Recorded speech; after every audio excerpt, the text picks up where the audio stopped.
هم عربیش هم فارسیش هر دو ذکر میشه توی از متن و زیاد. منتها فرد موظف اینجا ابراز نظر کنه یا بالاخره معلوم بشه که این هست اینجا।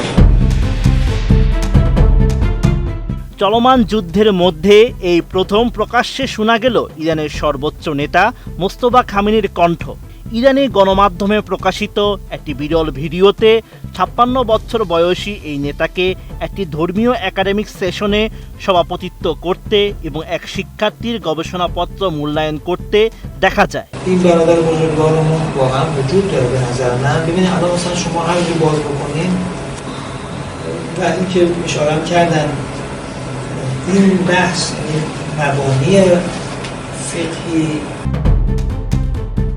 ভিডিওটিতে মোস্তফা খামেনি ইরানি শাসন ব্যবস্থার ইসলামী নিরাপত্তা মডেল নিয়ে আলোচনা করেন এবং ওই শিক্ষার্থীকে 20-এর মধ্যে 19.5 নম্বর দিয়ে তার গবেষণাপত্রকে ত্রুটিহীন হিসেবে বর্ণনা করেন। আর এই ভিডিওটি প্রকাশ করেছে ইরানের বার্তা সংস্থা ফার্স।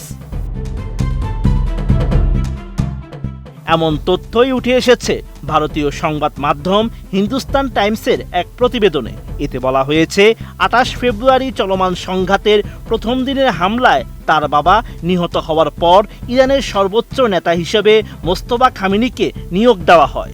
দায়িত্ব নেওয়ার পর থেকে জনসমক্ষে তার সীমিত উপস্থিতির কারণে তিনি হামলায় গুরুতর আহত হয়েছেন বলে গুঞ্জন ছড়িয়ে পড়ে। কোয়ালিটি সম্পন্ন আন্তর্জাতিক মানের still bar CSRM committed for better still.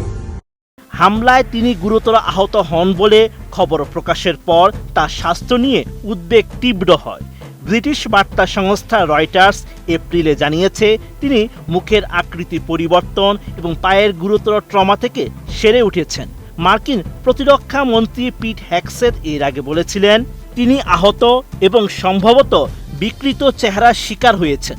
যদিও ইরানি কর্মকর্তারা দাবি করেছেন আঘাত পেলেও তা তার নেতৃত্ব প্রদানে বাধা তৈরি করেনি। রয়টার্সের ওই প্রতিবেদনে আরও বলা হয়েছিল শারীরিক অবস্থা যাই হোক না কেন মোস্তফা মানসিকভাবে সজাগ রয়েছেন এবং অডিও কনফারেন্সের মাধ্যমে ঊর্ধ্বতন কর্মকর্তাদের সঙ্গে বৈঠকে অংশ নিচ্ছেন। এমনকি যুদ্ধ ও ওয়াশিংটনের সঙ্গে সমঝোতা আলোচনার মতো গুরুত্বপূর্ণ সিদ্ধান্তে তিনি সক্রিয় রয়েছেন। এদিকে নতুন প্রকাশিত ভিডিওটি কবে রেকর্ড করা হয়েছে বা বর্তমানে তার শারীরিক অবস্থা কেমন তা নিশ্চিত হওয়া যায়নি। তবে তার স্বাস্থ্য ও নেতৃত্ব ঘিরে থাকা অনিশ্চয়তার মধ্যে এটি ইরানি সর্বোচ্চ নেতার একটি বিরল প্রকাশ্য উপস্থিতি হিসেবে দেখা হচ্ছে। এই ভিডিও এমন এক সময়ে প্রকাশিত হয়েছে যখন তেহরান ও ওয়াশিংটনের মধ্যকার উত্তেজনা চরম পর্যায়ে রয়েছে।